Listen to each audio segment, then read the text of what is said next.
Everybody, welcome back to another episode of Shifty's 49ers Talk. It's your boy Shifty coming at you with another one. So today we're going to talk about and address the Grant Cohn and Javon Kinlaw incident, let's call it. But before we get into that, we're going to talk about a few other things that have come up with the 49ers over the previous few days. Now, if you're only here to see the Cohn-Kinlaw incident, then I'll put a timestamp in the description so you can jump ahead to that. But first, let's talk about some of the other 49er news. First things first, we're going to talk about a recent signing the 49ers made, and that was tight end Tyler Kroft. So a little bit of history on Tyler Kroft. Drafted in the third round in 2015 by the Bengals, he went to Rutgers University. Now, he really had his breakout year in 2017. I believe that was one of the many years that tight end Tyler Eifert got hurt with the Bengals. But that year, 42 receptions, over 400 yards, 7 touchdowns. Not a Pro Bowl season by any means, but of course he would not be brought into San Francisco to be a Pro Bowl tight end, considering we have arguably the best tight end in football in George Kittle. Now, since that season in 2017, he's missed a bunch of games, never really played a full season, so he's missed games here or there. He's also struggled to get that production, I think, with Tyler Eifert in Cincinnati, CJ Uzomah, and then last year with the Jets, that offense was still very much trying to find their way with rookie Zach Wilson. So overall, he's going to be competing on the roster. I think he's competing for the number 3 tight end spot. Now, of course, George Kittle has that number 1 tight end spot locked down. I think Charlie Woerner has that second tight end spot fairly under control. We know that Kyle Shanahan loves to have a blocking tight end on the roster. Charlie Woerner can do that, and I think he's still very young. He was pretty raw coming out of Georgia, especially as a receiver. So another year, this will be his 3rd season in the NFL with Charlie Woerner, and I think he can maybe develop his receiving game a little bit, but I think really we like him for his blocking capabilities. With Tyler Kroft, he's got size, he's bigger than Dwelley, he's bigger than Troy Fumagalli. I think it's really going to come down to one of those 3 guys. Fumagalli, a lot of untapped potential, but hurt a lot. So I think Kroft really has a chance to make the roster here.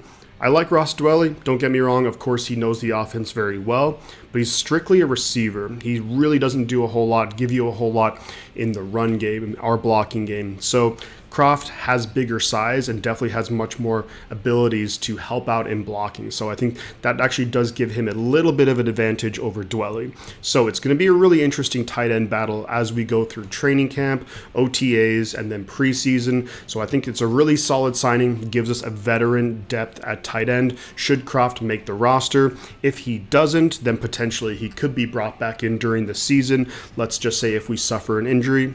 Hopefully we don't. Very quickly, we're going to touch on Alex Mack. So Alex Mack did not report to the first day of OTAs. To me, this was fairly expected. Look, he's a 13-year veteran. He knows the Kyle Shanahan offense just as well as pretty much anyone. I don't think he really needs to be there. Look, it would have been great if he was. It would have answered questions that 49er fans have. I believe there was a social media post by Mack recently with the hashtag not done yet. So that seems to point possibly that he is coming back. I've kind of said it before in the channel. I think if he were to retire, he probably would have made that decision already. My guess is he's probably leaning towards coming back and really will have more of a presence at the 49ers come training camp. But I actually don't really mind him not being here because it gives other guys a chance to kind of bump up in terms of the depth chart in the time being. So we're talking about Jake Brendel, Donovan West, Jason Poe, to name a couple of guys who will really be able to work with some of like the first team, second string team, and so on. But I really do hope Alex Mack comes back.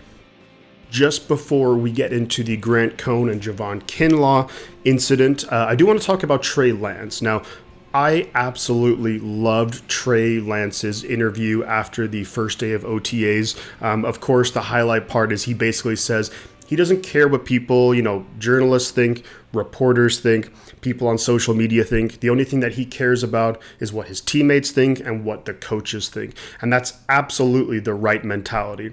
It's kind of in a stark contrast to what we're going to talk about in a minute with Kinlaw and whatnot, but I do think that Trey Lance has the absolute right mindset. He's still incredibly young, and I think what's really going to help him out too, something that was brought up in that interview a number of times, was that like his finger on his throwing hand was kind of injured throughout the course of the year. Now that's not going to have a significant impact necessarily, but it is something to consider. So he is now fully healthy. So I really, really can't wait to see Trey Lance's development through OTAs, through training camp, through preseason. The preseason is going to be big for Trey Lance. I think he's going to play a lot more than what people may think.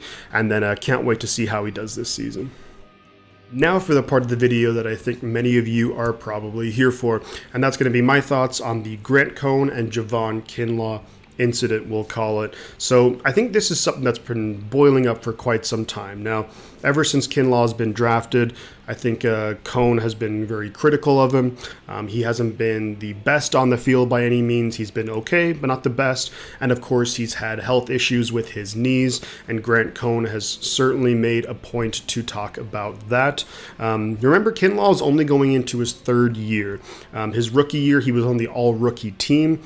Last year, bothered by the knee, and then this year he's just heading into his third season, looking like he's more healthy than ever. So I think the crazy amount of criticism, I don't think that's necessarily fair against Kinlaw, but things kind of came to a head a little bit yesterday, which would have been Tuesday, May 24th, one of the first days of OTAs, where Kinlaw essentially approached Grant Cohn. Words were exchanged.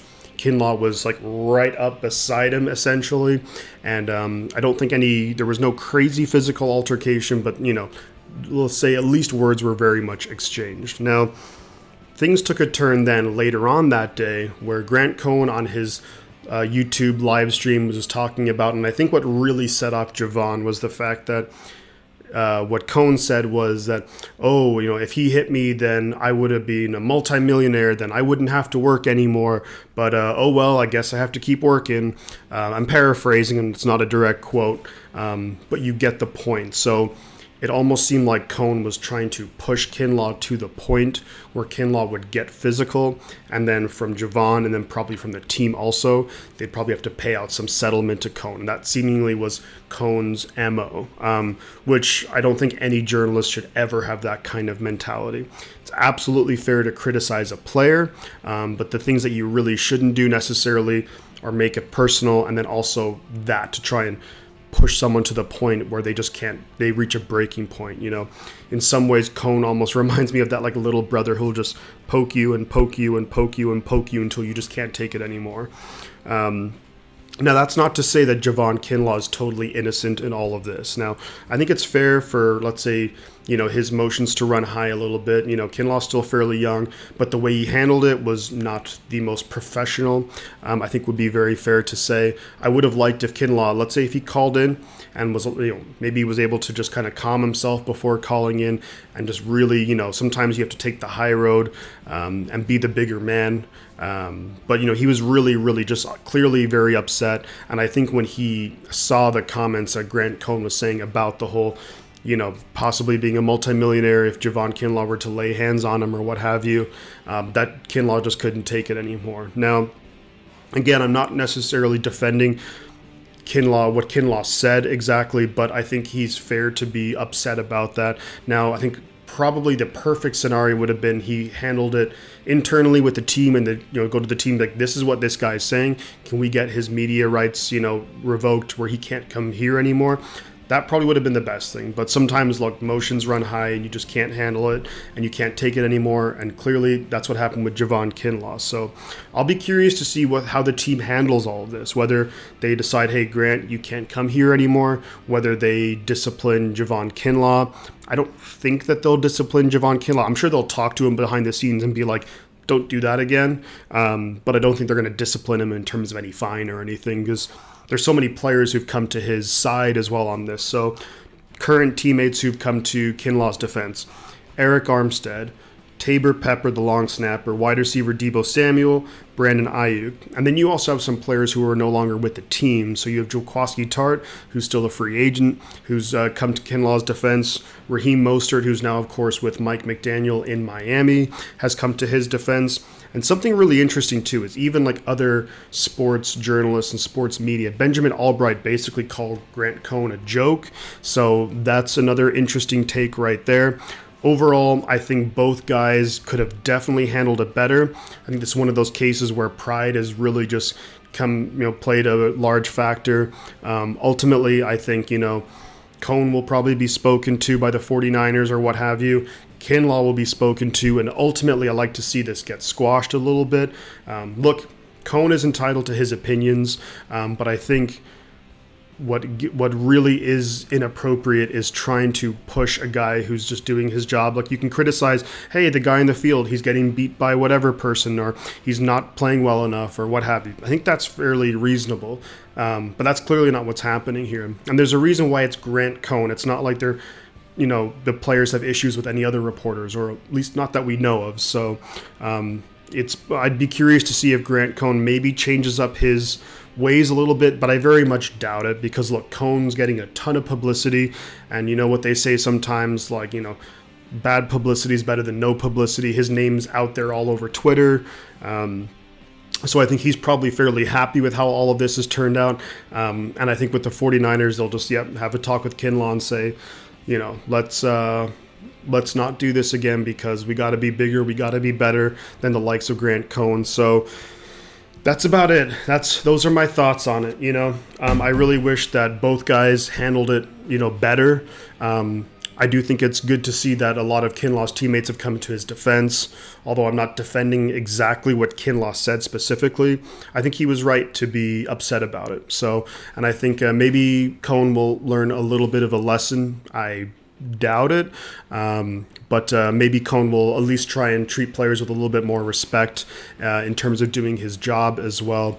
And ideally, Kinlaw does the same thing. Hopefully they can squash the beef, and maybe 2 or 3 years later, who knows, maybe they become like best buds or something like that. But yeah, so those are my thoughts on the situation. At the end of the day, I think this is something that maybe in a couple of weeks, I'm sure other news will pop up. We won't even remember this, but I just wanted to give you guys my thoughts on it. And of course, feel free to leave your thoughts in the comments. Love to hear what you guys have to say, not only about Cohn and Kinlaw, but also maybe the other moves, the other things that I talked about in this video as well.